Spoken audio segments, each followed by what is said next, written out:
رباه عفوك إني للنور مدت يداي نزعت أسرار قلبي وجئت ألقي أسايا رباه عفوك إني للنور مدت يداي نزعت أسرار قلبي وجئت ألقي أسايا. ہر جگہ ایک ہی ترجمہ کرنا ہے آیات. اللہ نے فرمایا اندر جو ان کے یہودی پروٹوکولز، آپ نے نا جیوز پروٹوکولز پوری کتاب آئی تھی آج سے صدی پہلے، انہوں نے لکھی 1.5 صدی پہلے کہ ہم نے کیسے ان کو تباہ کرنا ہے، اور اس کے اندر بتایا کہ ہم ٹرکی کو اس طرح گرائیں گے، پھر اس کو اس طرح گرائیں گے.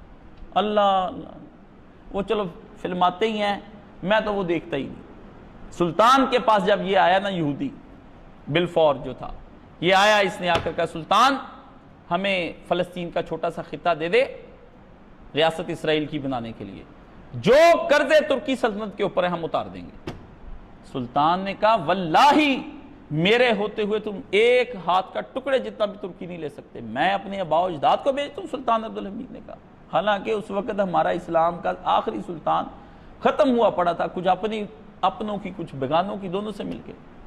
سلطان نے کہا جس دن سلطان کو نکالا نا، وہ تصویر تو دیکھی نہیں جاتی، چلیں جیسے بھی ہے تو ہمارے ہی سلطان تھے نا، بادشاہ تھے، ہمارے ہی خلیفہ تھے.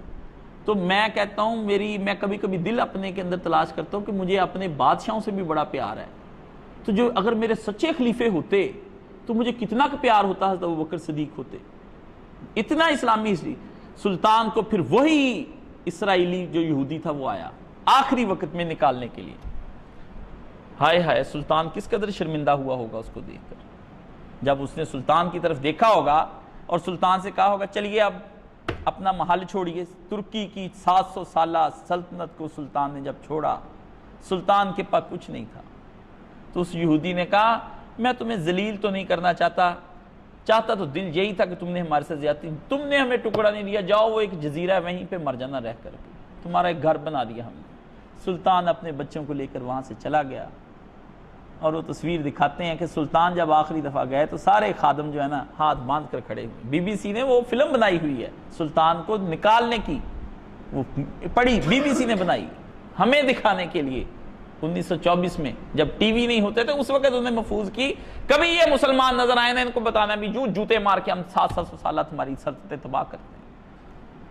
سلطان چلا گیا وہاں سے بڑی بے دردی سے. اور وہ ادھر ایک بادشاہ بہادر شاہ ظفر اور ایک سلطان، دو کا نہیں مجھ سے پوچھا جاتا.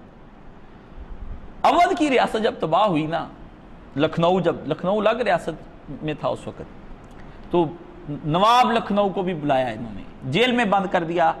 ادھر بادشاہ سلامت کو بھی آخری مقدمہ جب بھیجا.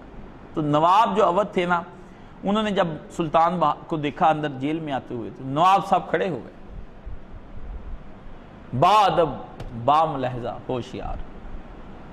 سلطان معظم بادشاہ بہادر شاہ ظفر تشریف لاتے ہیں. بہادر شاہ ظفر نے دیکھا، اس نے اس وقت 7 سلام کیے جو بادشاہ کے سامنے. اس نے کہا بادشاہ یار میرا، چاہے ہم جیل میں ہیں مجھے بھی ڈال دیا، ریاست کا تھا بادشاہ سلامت کو اس نے اونچا سا چبوترا تھا جیل میں بنا ہوا ادھر بٹھا دیا. اپنی پھر اس کے سامنے گلے سے اتار کے نا مالا اور ایک تصویر رہ گئی تھی عقیق کی، وہ بادشاہ کے سامنے پیش کی. مالا پیش کی، پہلے بادشاہ نے اس کے اوپر ہاتھ رکھا، قبول کیا. اور بادشاہ جب قبول کرتے تھے اس کے بعد جن کی نذرانہ قبول کرتے پھر کچھ دیتے بھی تھے.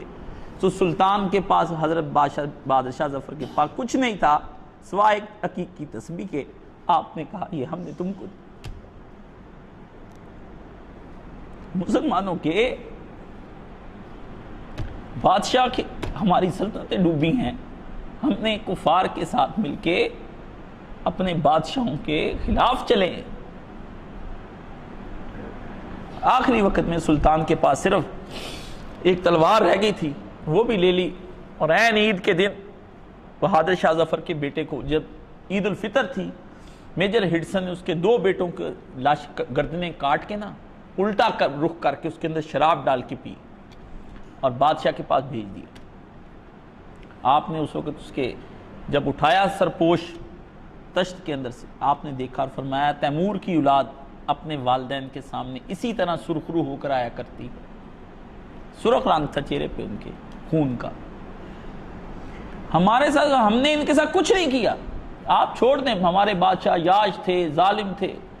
صلاح الدین ایوبی کے سامنے جب یہ آیا رچرڈ شیردل نائن ہارٹ، تو سلطان نے اس کو کہا کہ اس کو کچھ نہ کہا جائے، صلیبی جنگ کا یہ بادشاہ ہمارے پاس پکڑا گیا ہے، اس کا بادشاہ جتنا پروٹوکول ہونا چاہیے۔ اس کی بہن بھی ساتھ تھی، سلطان نے کہا آنکھیں نیچی کر لو، اس کی بہن بھی ساتھ آ گئی، اور پھر بعد میں وہاں بٹھایا، فرمایا میں نے لے لیا فلسطین جو لینا تھا، لیکن میں تم لوگوں کے ساتھ برا سلوک نہیں، تم اپنے ساتھیوں کو جتنے بھی یہاں پر ہیں جو مال اسباب ان سے لوٹا گیا واپس کرا کے سب چیزیں اس کو واپس سلطنت پہ چھوڑ کے کہا جا باپ۔ اس نے جاتے وقت سلطان کو کہا، صلاح الدین ایوبی کو، کہ تیرا یہ احسان اور تیرا یہ حسن سلوک میں جا کر اپنے مورخوں کو کہوں گا کہ لکھ لے کہ کبھی برطانیہ کے بادشاہ کے ساتھ یہ بھی سلوک کیا، اور کبھی برطانیہ نے ہمارے بادشاہوں کے ساتھ یہ سلوک کیا۔ اس لیے آپ ایسے ہی خام خواجی کافروں کے ساتھ اچھا سلوک، اور اچھا سلوک کون روکتا ہے؟ لیکن ریاست چلانے کے لیے آپ کو سٹرکٹ ہونا چاہیے، آپ کے رولز اینڈ ریگولیشن اور کانسٹیٹیوشن کو کوئی ہاتھ بھی نہ لگا سکے۔ رباه عفوك إني للنور مدت يداي، نزعت أسرار قلبي وجئت ألقي أسايا. رباه عفوك إني للنور مدت يداي، نزعت أسرار قلبي وجئت ألقي أسايا.